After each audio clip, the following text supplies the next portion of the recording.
Hello friends, welcome to solar Gyan and Arya news channel. National solar mission की series में ये मेरा 7th वीडियो है जो आज का वीडियो है। और आज का जो वीडियो है basically 100 megawatt grid connected solar PV plants on canal banks and canal tops के ऊपर है। और ये भी एक government of India ministry of new and renewable energy की एक स्पेशल स्कीम है, जिसको बहुत से लोगों के बारे में नहीं पता। इस स्कीम के बारे में बहुत स्पेसिफिक स्कीम है, तो आइए अब इस स्कीम के बारे में डिटेल में डिस्कस करेंगे। सबसे पहले मैं आपको यहाँ पर अपडेट करूँ, अगर आपने मेरे पहले की वीडियो नहीं देखा होगा नेशनल सोलर मिशन की सीरीज़ में, तो आप देख सकते हैं। और जस्ट मैं एक रिवाइव बता देता हूँ कि मैंने क्या क्या कवर किया अभी तक। तो जो फर्स्ट वीडियो है नेशनल सोलर मिशन के ऊपर है। जो सेकेंड वीडियो है नेशनल सोलर मिशन के अंतर्गत जितने सोलर स्कीम्स लॉन्च किए गए हैं उनका जस्ट ब्रीफ बताया हुआ है। उसके बाद जो वीडियो 3 है, video 3 specific solar scheme, not specific solar schemes के ऊपर वीडियो वहाँ से स्टार्ट हो जाता है। तो वीडियो 3, वीडियो 4, वीडियो 5 जो है बेसिकली सोलर पार्क के ऊपर कवर किया गया है, जिसमें सोलर पार्क्स क्या होता है, सोलर पार्क की स्कीम क्या गाइडलाइंस है, कितने अभी तक सोलर पार्क्स सैंक्शन किए गए हैं इंडिया में और क्या उनका स्टेटस है। सोलर पार्क का अगर हम डिटेल प्रोजेक्ट रिपोर्ट बनाते हैं तो कैसे बना सकते हैं, क्या कंटेंट्स होना चाहिए, वो चीज़ इसमें कवर किया हुआ है। अब जो वीडियो 6 है, वीडियो 6 है 300 megawatt solar projects bye defence organisations, जिसको हम 300 मेगावाट डिफेंस स्कीम के नाम से जानते हैं, वो कवर किया गया है। जो आज का वीडियो है, आज का वीडियो जो है ये pilot come demonstration project for development of grid connected solar PV power plants on canal banks and canal tops, इसके ऊपर है ये। अब हम कोई भी स्कीम अगर लॉन्च की जाती है तो उसका एक बैकग्राउंड या एक ऑब्जेक्टिव होता है, तो वो स्कीम क्यों लॉन्च की जाती है। तो सबसे फर्स्ट अगर हम लोग बात करें, अगर ऑब्जेक्टिव की बात करें या अगर पर्पज़ की बात करें, तो जब ये नेशनल सोलर मिशन जब लॉन्च किया गया था 2010 में, तो उसके बाद बहुत सारी स्कीम्स जो उसमें 3 फेजेज में कन्वर्ट किया गया था, फेज़ 1, फेज़ 2, फेज़ 3। तो वो जो टारगेट था बेसिकली फेज़ 1 तो कंप्लीट हो गया था 2013 में। उसके बाद 2013 से 2017 में हमें 10 गीगावाट 10,000 मेगावाट हमें अचीव करना था। तो उस टारगेट को अचीव करने के लिए बहुत सारी स्कीम्स निकाली गई। तो उसी का एक ये भी उसी पार्ट का जो स्कीम निकाली गई थी, तो उसी का एक पार्ट ये भी था, सो दैट कि हम नेशनल सोलर मिशन के टारगेट को अचीव कर सकें स्कीम्स के थ्रू, जिसमें गवर्नमेंट ऑफ इंडिया जो है एक सब्सिडी प्रोवाइड करती है सोलर प्रोजेक्ट्स लगाने के लिए। दूसरा, ये एक स्पेशल स्कीम है जिसको कैनाल से रिलेटेड है। कैनाल बैंक मतलब कैनाल के साइड में प्रोजेक्ट्स लगा सकते हैं या कैनाल के ऊपर लगा सकते हैं। तो हम सभी जानते हैं कि इंडिया में अपनी कंट्री में बहुत सारे कैनाल्स का जाल बिछा हुआ है। अगर हम देखें पंजाब में, उत्तराखंड में, हरियाणा में, राजस्थान में, इवन उत्तर प्रदेश, आंध्र प्रदेश, ये सब बहुत सारे स्टेट्स में कैनाल है। तो ये सोचा गया कि उनके लैंड को जो है, जो कैनाल के साइड में है, उनके लैंड्स को जो है ऐसी ही लैंड्स पड़ी रहती है, अनयूटिलाइज लैंड रहती है, उसको वैकेंट लैंड है और मैक्सिमम गवर्नमेंट के पास ही रहती है, तो उस लैंड को यूटिलाइज किया जाए और कैनाल के ऊपर जो है वहाँ पर भी एक प्रोजेक्ट लगाया जा सकता है। तो को ध्यान में रख करके ये स्कीम लॉन्च की गई थी। और ये जो स्कीम है जहाँ से ये कॉन्सेप्ट लिया गया, तो गुजरात में ऑलरेडी जो है एक 1 मेगावाट का सक्सेसफुली जो है कैनाल के ऊपर, कैनाल टॉप मतलब एक प्रोजेक्ट लग चुका था। तो वहाँ से ये कॉन्सेप्ट लिया गया। जो स्कीम थी, ये स्कीम जो है दिसंबर 2014 में इशू किया गया था स्कीम का। अब हम बात करते हैं जब स्कीम लॉन्च की गई तो उनके इस स्कीम के फीचर्स क्या हैं। तो फीचर्स में सबसे पहले आता है अप्लीकेबिलिटी। अप्लीकेबिलिटी का मतलब ये है कि कौन से मतलब इसमें कौन से अप्लीकेबल है इस स्कीम में पार्टिसिपेट करने के लिए, इस स्कीम का एडवांटेज लेने के लिए कौन अप्लीकेबल है। तो इसमें सारे स्टेट्स जो हैं, सारे स्टेट्स और यूटीज जो हैं वो अप्लीकेबल हैं इस स्कीम का एडवांटेज लेने के लिए। लेकिन इसमें कंडीशन लगा दी गई कि केवल वही स्टेट्स जो हैं, उन्हीं स्टेट्स को सैंक्शन किया जाएगा जो या तो आरपीओ फुलफिल कर लिए होंगे या जिन्होंने कमिट किया होगा आरपीओ फुलफिल करने के लिए इन ए गिवन टाइम। तो उन्हीं स्टेट्स को ये जो है इस स्कीम के अंतर्गत प्रोजेक्ट सैंक्शन किया जाएगा। अब हम बात करते हैं एलिजिबिलिटी की। एलिजिबिलिटी का मतलब ये है कि कौन से ऑर्गेनाइजेशंस जो हैं वो एलिजिबल होंगे इस स्कीम के अंतर्गत प्रोजेक्ट इंप्लीमेंट करने के लिए। तो इसमें ये दिया गया है कि कोई भी स्टेट पावर जनरेटिंग कंपनी है या कोई भी स्टेट गवर्नमेंट यूटिलिटीज़ है, सेंट्रल गवर्नमेंट ऑफ इंडिया की गवर्नमेंट कंपनी है, सीपीएसयूज हैं, स्टेट पीएसयूज हैं, ऑर्गेनाइजेशंस हैं जो या तो पावर सेक्टर्स के फील्ड में काम कर रहे हो या कैनाल वाले सिस्टम में इरिगेशन से रिलेटेड अगर जो है उस फील्ड में काम कर रहे हैं, तो वो एलिजिबल हैं इस स्कीम में पार्टिसिपेट करने के लिए। और अगर हम कैपेसिटी की बात करें तो इस स्कीम के अंतर्गत जो टोटल कैपेसिटी जो इन्विसेज की गई है वो है 100 मेगावाट। और इस 100 मेगावाट को दो पार्ट में डिवाइड किया गया है। एक तो है कैनाल टॉप, कैनाल के ऊपर जिसको कैनाल टॉप सोलर फोटोवोल्टेइक बोला गया है, तो उसमें 50 मेगावाट रखा गया है। और एक है कैनाल बैंक जो कैनाल के साइड में, मतलब कैनाल के ऊपर नहीं, कैनाल के साइड में अगर जो प्रोजेक्ट्स लगाए जाएंगे तो उनको कैनाल बैंक बोला गया, तो उसमें 50 मेगावाट रखा गया है। 50 megawatt canal bank SPV project. तो मतलब आप समझ गए 100 मेगावाट को दो पार्ट में डिवाइड किया गया, 50 megawatt canal top SPV projects and 50 megawatt canal bank SPV projects. इसमें जो मिनिमम कैपेसिटी जो है 1 मेगावाट रखी गई है और मैक्सिमम कैपेसिटी 10 मेगावाट लगा सकते हैं। इम्प्लीमेंटिंग एजेंसी जो है इस स्कीम के अंतर्गत जो प्रोजेक्ट्स जो इम्प्लीमेंट करेगा that is known as a implementing agency. तो जैसा कि मैंने अभी जस्ट बताया कि कोई भी स्टेट गवर्नमेंट की यूटिलिटीज हो, स्टेट गवर्नमेंट की जेनेटिंग कंपनी हो, या जो इरिगेशन के फील्ड में जो भी गवर्नमेंट एंटिटी हो, ऑर्गेनाइजेशंस हो, वो इसके अंतर्गत प्रोजेक्ट्स लगा सकती है। तो इसमें दिया गया कि जो भी ऑर्गेनाइजेशंस हैं they must be operating in power sector और own canal system that is into the irrigation, तो वो इसमें इस स्कीम के अंतर्गत प्रोजेक्ट को इम्प्लीमेंट कर सकते हैं। इस स्कीम के अंतर्गत स्कीम मैनेजर का कॉन्सेप्ट दिया गया है। स्कीम मैनेजर का मतलब ये है कि जो इस स्कीम, हम स्कीम की बात कर रहे हैं, जो इस स्कीम को इम्प्लीमेंट करेगा। मिनिस्ट्री जनरली क्या करती है कि मिनिस्ट्री जो है खुद इम्प्लीमेंट नहीं करती है। मिनिस्ट्री एक किसी भी ऑर्गेनाइजेशंस को on behalf of government of India उस स्कीम को इम्प्लीमेंट करने के लिए ऑथराइज करती है। तो इसमें स्कीम जो मैनेजर है, solar energy corporation of India को स्कीम मैनेजर बनाया गया है। और इसमें सेकी का रोल क्या है एज ए स्कीम मैनेजर?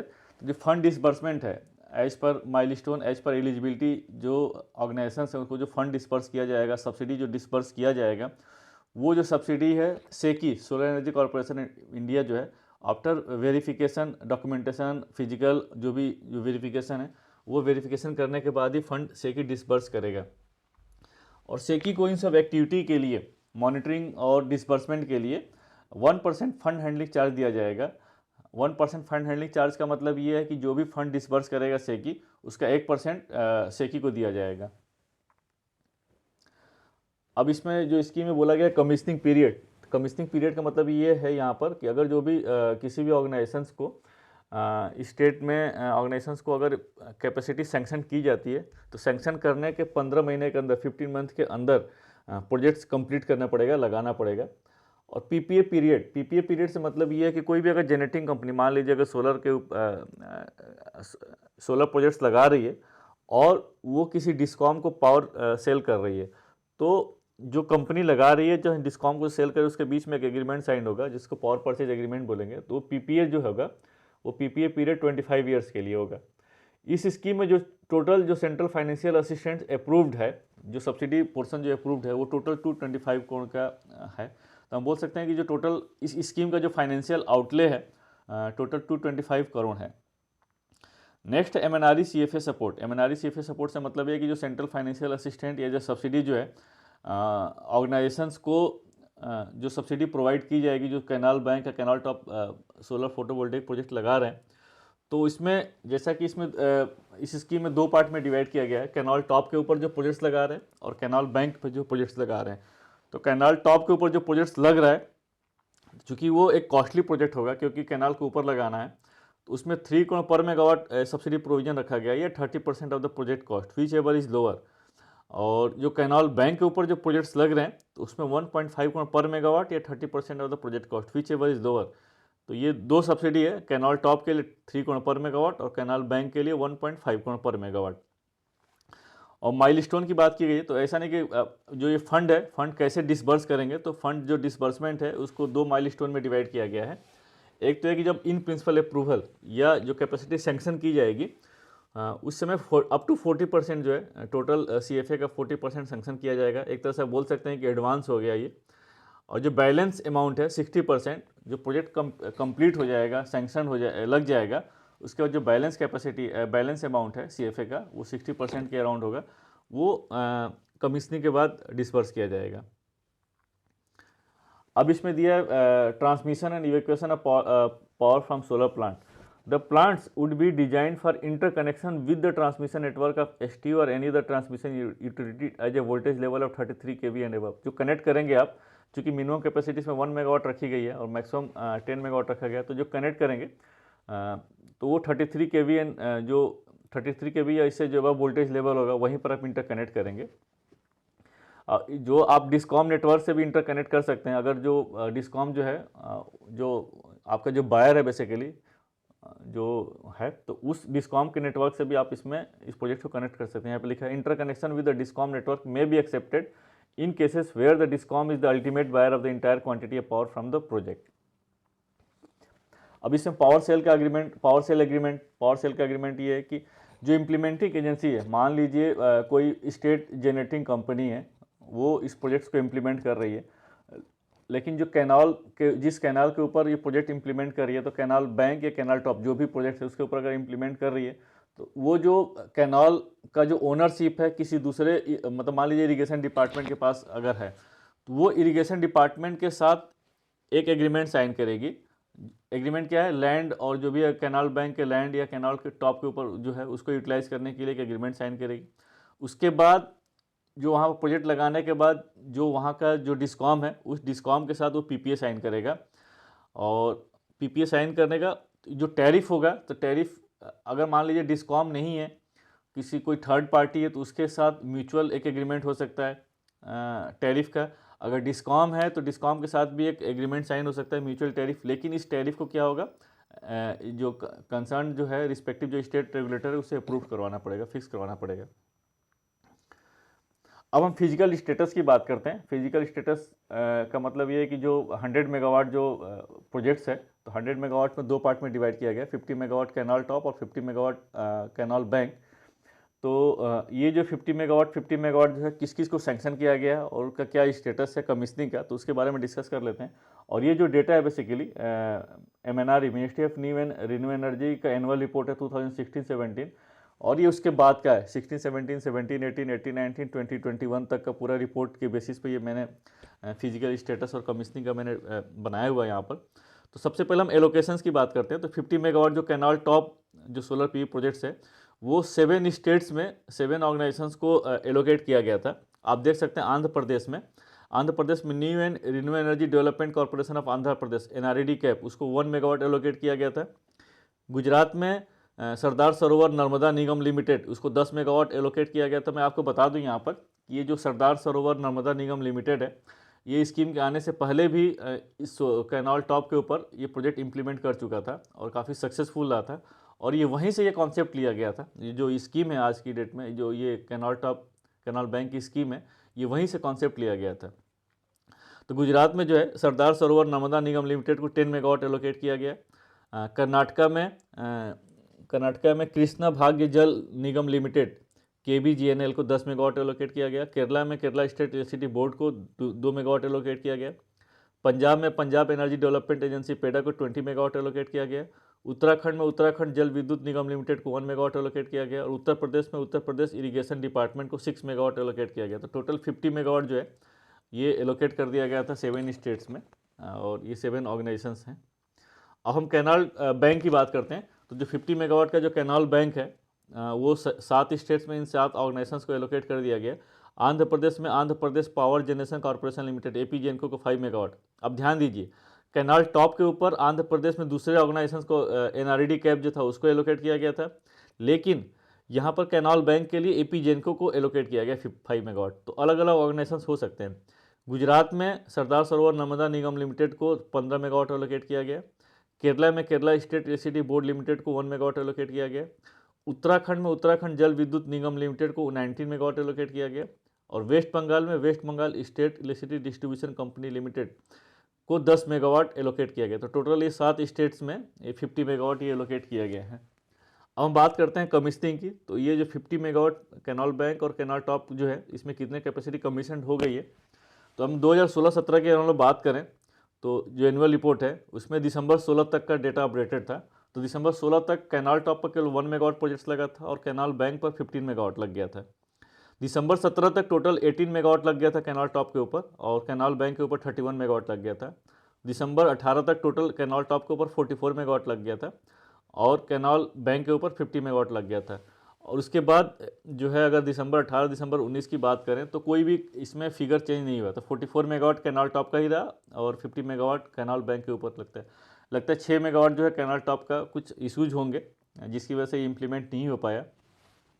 तो टोटल इसमें जो है 94 मेगावाट जो है 100 मेगावाट के अगेंस्ट में 94 मेगावाट कैपेसिटी लग गई है। तो उस हिसाब से बोल सकते हैं काफ़ी सक्सेसफुल ये स्कीम रही है। और आज की डेट में ये स्कीम जो है लाइव नहीं है, ये स्कीम जो है अब ख़त्म बंद हो चुकी है। अब जस्ट मैंने गूगल पर मैं सर्च कर रहा था इस कैनाल बैंक कैनाल टॉप के ऊपर, तो ये सरदार सरोवर नर्मदा निगम लिमिटेड है, उसका एक सीट मिला हमें 35 मेगावाट का। 35 मेगावाट में 25 मेगावाट जो है ये जो कैनाल बैंक की स्कीम है इसमें 25 मेगावाट लगा है और 10 मेगावाट इससे पहले ही लग चुका था। तो आप देख सकते हैं इसमें, आप देखिए इसमें जो फर्स्ट जो है 10 megawatt canal top solar grid connected power plant जो है ये वडोदरा ब्रांच पे जो लगा हुआ है, जो 10 मेगावाट जो टोटल कमीशनड है आपका नवंबर 2014 में ही हो गया है। जबकि ये स्कीम जो लॉन्च की गई थी, ये स्कीम आपकी लॉन्च की गई थी दिसंबर 2014 में। तो स्कीम के आने से पहले ही ये कैपेसिटी जो थी टोटल कमीशन हो गई थी। इसके बाद जो है आगे जो फर्दर जो 3 कॉलम में दिया हुआ है जिसमें कि आप कैपेसिटी देख सकते हैं 10 मेगावाट, 5 मेगावाट और 10 मेगावाट, टोटल 25 मेगावाट जो हो रहा है। ये 25 मेगावाट ये जो अभी स्कीम की बात करें इस स्कीम के अंतर्गत 25 मेगावाट लगे हैं और आप इसमें पूरा डिटेल देख सकते हैं। और आप इसमें एक बहुत इंपॉर्टेंट है, ये देखिए length of the solar plant जो है 3.6 किलोमीटर है और जो आगे जो दूसरा है इसमें 10 मेगावाट उसमें 4 किलोमीटर है, एक 5 मेगावाट के लिए 2.29 किलोमीटर है और 10 मेगावाट के लिए 3.2 किलोमीटर। आप देख सकते हैं कितना स्ट्रेच है, मतलब 3 किलोमीटर 4 किलोमीटर तक सोलर पैनल लगे हुए हैं। और इसमें ये अप्रैल 2021 तक का ये डेटा अपडेटेड है।